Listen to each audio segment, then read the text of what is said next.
Hello and welcome back. Sean here, Mountains Garage. Today I'm doing a little bit of cleanup on this beautiful November day. I recently purchased what'll probably be my last bench for a while. I just had to do a head count. I have 8 of these benches made by one guy a few towns over that I bought in the last year. And I have 6 benches I already had and 3 toolboxes. So that's a lot of horizontal space to stack stuff. And it got me thinking about storage, shop stuff, etc.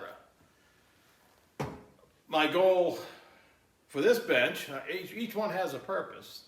I'm between my 2 lifts.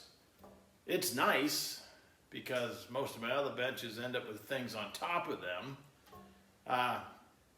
It's nice to, when you're working on a vehicle on the lift, you have parts and stuff you're taking apart. Well, I don't like bending over anymore. I used to just throw it on the floor and kneel down and work on it. Well, not having to bend over, definitely better off. Finding space for this many benches, well, some would think I'm nuts. And it's possible I am. So a couple things happened in the process of cleaning this out, and what happens in my shop, because I have a stuff problem or a space problem, depends on how you look at it. A few years ago I had done this. These little red racks for my Milwaukee M18 stuff, and M12, there's more of them behind me. This area was not being utilized, so why not maximize it? Got my charging station, got all my stuff there, but slowly over time, I started having a buildup of stuff in front of it. The exhaust bender lives here, and other things, oil drains and whatnot, and boxes of parts and stuff, more stuff that I need to sort through, and I haven't been sorting through. They've been sitting in boxes now for years. So, first thing I noticed, small sidebar, I'm really good at getting distracted. It was the fall of 1976, I'm starting 7th grade, wood shop. I got to be creative. I believe that year everybody got a shift knob.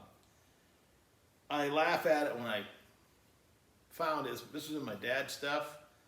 He kept it all these years. I had to go through some of his stuff a few years ago when he passed away. And it was a teary moment when I came across a gift I'd given him, and he actually hung on to it. Now, from a use standpoint, it lacked a good way to put threads in it, nor did I even know how I would do that. It's an unfinished symphony. I put finger holds in it, but my hand does not comfortably fit them. I have trouble going like this, especially wrapped around something.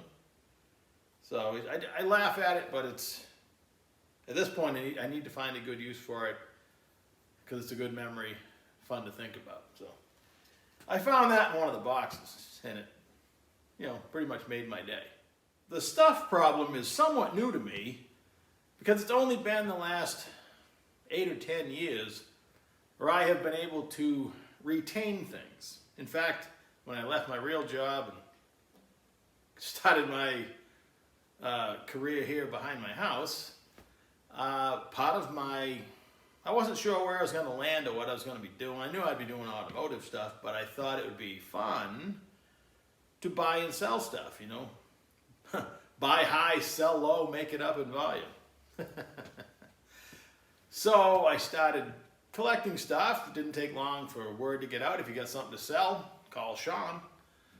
The problem is, I fall in love with everything that's halfway decent, and I don't want to get rid of it. But I sold a lot of stuff. I regret selling a lot of stuff, and that happens too. Every time I part with something that is of significant value, I find a use for it. And it makes me think again, what's a better strategy? If I had no parts in stock to speak of, other than Turbo 400 stuff and whatnot that I use all the time, if I needed a carburetor or an intake manifold, instead of having my money tied up for years and years and years, and it sitting around deteriorating, would I be better off just to get it when I need it? That's a strategy that a lot of businesses use now and then, just in time, I think it's called, where, you know, picture an assembly line and the last moment a truck pulls in, parts come out of the back of it and it makes it onto the assembly line instead of sitting around collecting dust, because that is exactly what happens. I've yet to find a good storage solution for the parts. Instead, they all hang around in the shop where I'm working, making, you know, grinding dust, spray painting, etc. And that leaves a fine black film on everything. Not to mention my shop is pleasantly cool. It's like a cave in here. The problem is it wants to grow things like a cave. It turns extension cords into science projects and stuff like that. I think I'm going to maybe put a mini split in next year, be a good backup heat source to a point, and running the air conditioning, getting some of the moisture out of the air would probably solve some problems. My brother said just open the doors, but that is nice on very few days. Bugs and birds love to come in. I don't know how many hummingbirds I've had to save that love to get caught up in my lights. If you want to get rid of a hummingbird, here I go getting distracted again. Shut the lights off, open the big doors all the way, and they'll go toward the light. I learned that. And no hummingbirds were harmed during the filming of this video. But the pots sitting around, if nothing else, the boxes deteriorate. I don't have a rust problem, fortunately. Moisture's not a problem. So I bought a 20-foot, sea can, a storage container. Actually made to be a storage container. They're undercoated underneath. The right-hand door only has one latch, the one you go in and out of most of the time. And it has extra vents. It was a green one. I have it sitting outside. It's been fantastic. People told me they sweat and drip. I put some sacrificial bare metal in there. It's still bare metal, 7 years ago? So that one was a dream. So I bought another one, a tan one, same company, same specs. The green one showed up, it smelled like plywood. The tan one showed up, it smelled like tuna fish. And it sweats and drips and it grows mold on the floor. It's gross. They're both rodent proof, so I got that figured out, but I was so happy with the green one. The tan one, I lined it with shelves and put most all my pots inside it. Now I'm slowly bringing it all back in before they get ruined. So that didn't work out for me. If I had another building, it would have to be mouse tight and probably climate controlled, and that gets expensive. So having stuff at this level is, well, it's my own problem, I guess. It's, I'm my worst enemy. If I worked out here all day and I'm tired, I'm going to go inside and probably shop for more stuff and talk myself into needing it. Gone is the desire to sell most anything, although occasionally I do. Back in August, I wanted to raise some money for something, so I did sell a bunch of stuff, and now I find myself wishing, because in my brain it's in my inventory of things I could use to put on a project, and guess what? It's not there anymore. So, which puts me right back in the same predicament. Maybe I'm just smarter. If I needed another 4-speed transmission, to just go find one. But when you're looking, you can't find it. If you're not looking for it, you're tripping over it. So that is my thoughts on having all these pots laying around. Tools. I love tools. I used to have access to a lot of tools and vowed when I left and lost access to them, left my job there, I probably couldn't have them all back, but I could have most of the ones that I found really desirable. So over the past, 8 years or so, all happenstance, luck, I wanted a valve grinder. I used to have access to a nice Sioux valve grinder. I finally made a deal and ended up with one. I never had access to a exhaust tubing bender. This was a great deal. Old guy, one-man shop, retiring. I didn't pay that much for it. I don't use it very often, but it's not something I want to part with. And when I got it, I had dreams of maybe like doing exhaust systems and stuff, but the problem with that, I used to know a guy that had an exhaust shop, and this was back when Maybe it wasn't as prevalent as it is today, the threat of the EPA coming after you, but he would not remove any emissions devices. Because that's what everybody wants to do. So you would have to, you know, deal with that all the time if you're doing exhaust systems for other people. So it's best just not get involved. It's not that profitable. Everybody wants a bargain. Nobody wants to. Yeah, it's just a whole hassle I didn't do, but I love having the ability to do it for myself. I don't do it all the time. It's still much nicer if you buy mandrel bent elbows and stuff and TIG weld it all together, but there's, again, in between tweener stuff. The tweener stuff is fun. If you're putting an exhaust system on like the truck I'm building, that's the deal right there. It'll do 3-inch.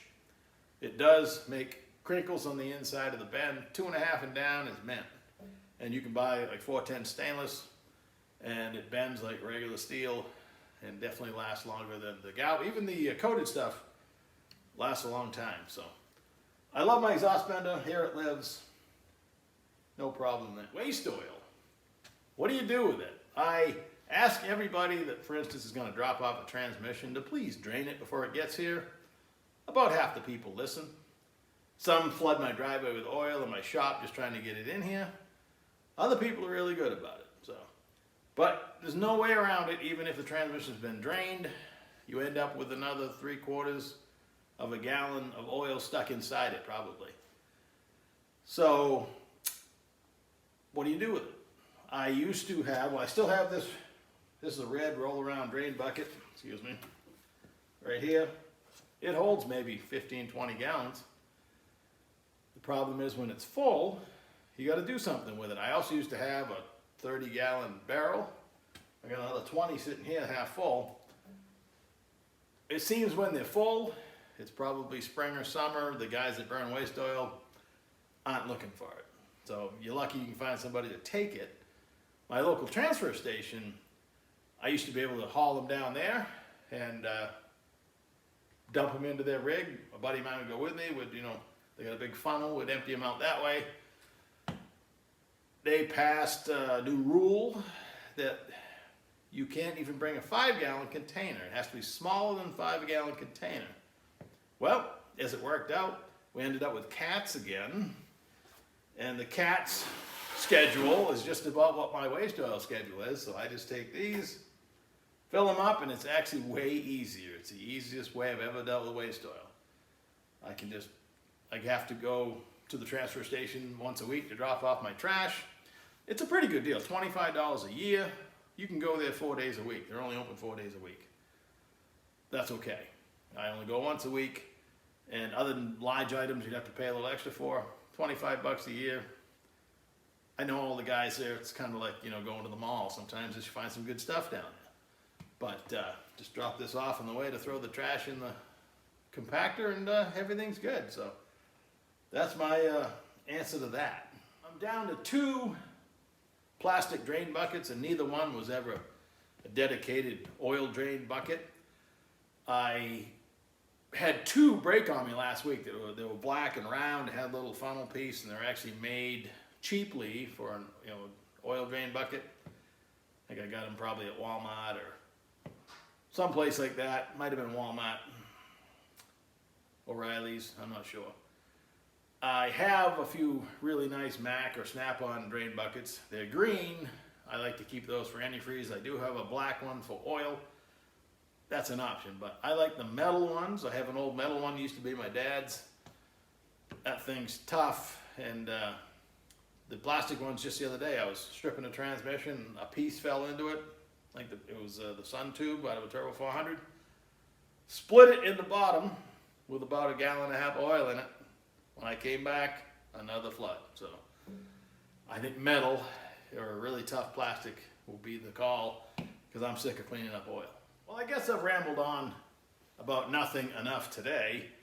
I'll leave you with a parting thought. It's one I carry with me and try to carry out every day. I love my shop. I dream of a bigger one, doesn't everybody? But oftentimes, I won't let myself do it, but if you have somebody want to come over and use your lift, They are hyper concentrated on the job at hand. Your sharpening tools is secondary. There'll be handprints, a mess left behind, probably if you're lucky they don't catch the place on fire. The jobs come and go. I was taught this by a really smart guy in some ways. Jobs come and go. Your toolbox in your work area is drastically more important. So, because that's there every day. So, have a great day. Talk to you soon. Take her easy.